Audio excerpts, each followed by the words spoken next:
Yo, welcome back, kembali lagi di channel Atowa Hayato. Bagaimana kabar nakama sekalian? Semoga selalu baik-baik saja. Yosa, ini adalah segmen spoiler versi lengkap untuk chapter 1098. Di sini alur ceritanya sudah terlihat jelas, dan tanpa basa-basi lagi, langsung aja kita mulai pembahasannya. Judul chapternya adalah Kelahiran Bonnie. Ya, di chapter ini jati diri Bonnie yang sebenarnya akan terungkap. Di bagian cover menunjukkan sosok Brooke. Di celananya tertulis pesan permintaan maaf dari Eiichiro Oda. Maaf, saya tidak dapat menyelesaikan gambar tepat waktu. Oke, masuk ke cerita. Bagian awal menunjukkan bahwa Ginny diculik untuk dijadikan istri Tenryubito. Tapi kita tidak bisa melihat siapa Tenryubito yang menikahinya di chapter ini. Kemudian dilaporkan bahwa seluruh pasukan revolusi yang bersama dengan Ginny sudah dimusnahkan dalam serangan mendadak yang dilakukan oleh pemerintah dunia. Nah, setelah insiden penculikan Ginny, pasukan revolusi menjadi lebih ganas dan Kuma menjadi lebih sering masuk dalam pertempuran. Kita bisa melihat momen ketika pasukan revolusi menjemput orang-orang dari kerajaan Goa. Lalu setelah itu Kuma berteleportasi ke pulau lain untuk membantu para pemberontak. Kuma benar-benar memanfaatkan kemampuan teleportasinya dengan sangat baik agar bisa cepat bergabung dalam suatu pertempuran. Bahkan suatu ketika Kuma dapat mengakhiri pertempuran di suatu pulau dengan sendirian. Nah, selanjutnya terkonfirmasi bahwa Bonnie adalah anak yang lahir dari Ginny dan Tenryubito. Lalu 2 tahun kemudian Ginny terjangkit penyakit mematikan yang disebut Sapphire Skull. Ini adalah penyakit yang sangat langka, bahkan lebih langka dibandingkan Amberlet Syndrome. Itu adalah penyakit yang menyerang Lau dan teman-temannya. Nah, ketika pasien bersentuhan dengan cahaya alami, sinar matahari atau cahaya bulan, Sapphire Skull menyebabkan seluruh tubuh mereka menjadi biru dan kulit mereka menjadi keras seperti batu atau bersisik. Karena penyakit itulah Ginny menjadi tidak bisa dikenali dan dia pun dilepaskan oleh Tenryubito. Nah, ketika dilepaskan Tenryubito itu kita tidak bisa melihat wajah Ginny, hanya terlihat teks dialog saja. Kemudian setelah itu Ginny kembali ke kerajaan Sorbet. Dia menitipkan Bonnie kepada para tetua di sana. Lalu Ginny menghubungi pasukan revolusi dari dalam gereja tempat dia tinggal bersama Kuma dulu.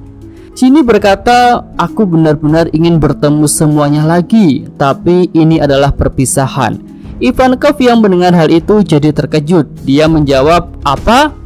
Lalu Kuma juga ikut bicara. "Apa yang kau bicarakan, Ginny?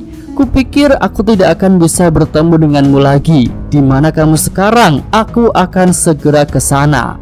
Nah, selama percakapan itu berlangsung, pasukan revolusi mengidentifikasi di mana lokasi Ginny berada, dan akhirnya ditemukan bahwa Ginny ada di kerajaan Sorbet. Kuma pun langsung berteleportasi ke sana dengan harapan masih bisa bertemu dengan Ginny. Lalu pada sambungan Denin Mushi itu Ginny mengatakan satu pesan terakhir kepada Kuma, tapi Kuma tidak bisa mendengarnya karena dia sedang berteleportasi ke lokasi Ginny berada. Ginny berkata, "Kuma, aku mencintaimu." Nah, Kuma tiba di kerajaan Sorbet, tapi Ginny sudah mati. Kuma membaringkan Ginny untuk peristirahatannya yang terakhir. Kemudian Kuma memutuskan untuk membesarkan Bonnie dengan bantuan para tetua di sana.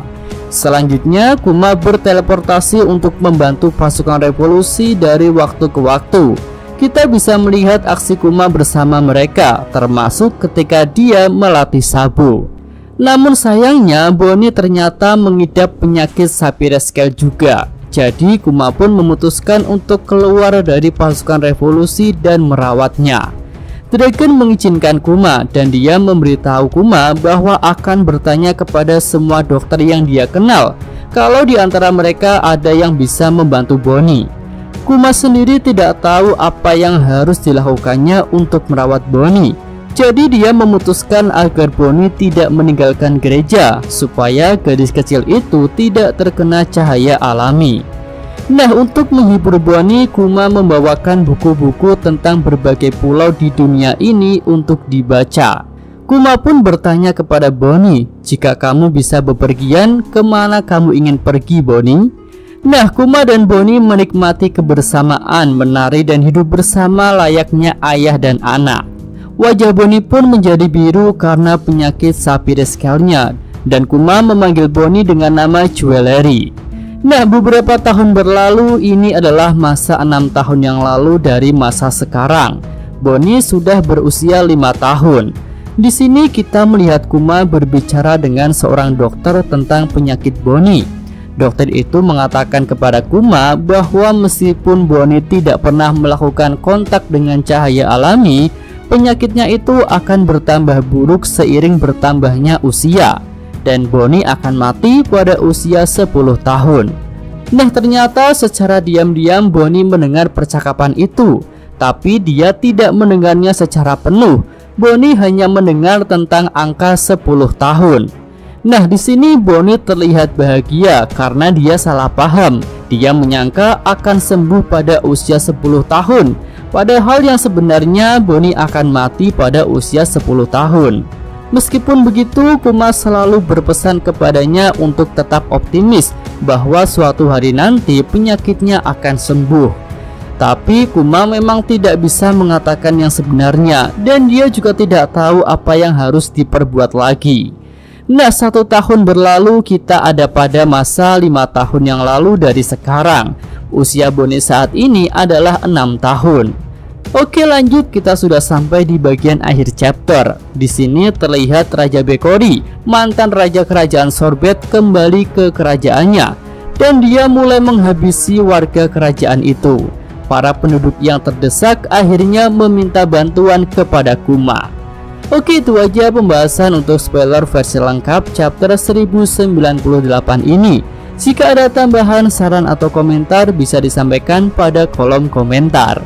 Yosa Mimin Atwa Hayato. Terima kasih.